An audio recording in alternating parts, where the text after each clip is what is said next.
மக்களை இப்போ என்ன செய்ய போகிறோம்னா முட்டை தோசை செய்ய போகிறோம். அது எப்படி செய்ய போகிறோம், வித்தியாசமான முறையில் செய்ய போகிறோம். அதுக்கு தோசை மாவு எடுத்து தோசையில் நல்லா தோசை ஊற்றி வச்சுங்க. அது 2 முட்டை வச்சு ஊற்றின்னு ஒரு பெரிய சைஸான ஆனியன் பொடி நறுக்கி போடுங்க. ஒரு 1/2 டீஸ்பூன் வெறும் மிளகாத்தூள் சேர்த்துங்க. ஒரு 1/2 டீஸ்பூன் பெப்பர் பவுடர் சேர்த்துங்க. 2த்தையும் சேர்த்தோன்னே ஒரு கைப்பிடி அளவு கொத்தமல்லி இலை சேர்த்துங்க. சேர்த்து 1 டீஸ்பூன் ஊற்றி 3த்தையும் நல்லா கலந்து தோசை ஃபுல்லாக அப்ளை பண்ணிக்கங்க. நல்லா கலந்து விட்டு தோசை ஃபுல்லாக அப்ளை பண்ணி ஃபுல்லாக லாஸ்ட்டு கூட அப்ளை பண்ணிட்டு எந்த மாதிரி பண்ணியிருக்கேன்னா இந்த மாதிரி அப்ளை பண்ணிங்க.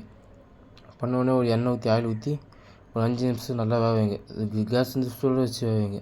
எப்படின்னா தோசை வந்து திருப்பி போடக்கூடாது. திருப்பி போடாமல் வேந்தோடனே இந்தமாரி ஒரு 3 மடிப்பாக மடிச்சுங்க. இது எப்படி மடிக்கணும், அந்தமாரி ஒரு 3 மடிப்பாக மடிச்சுங்க தோசையை.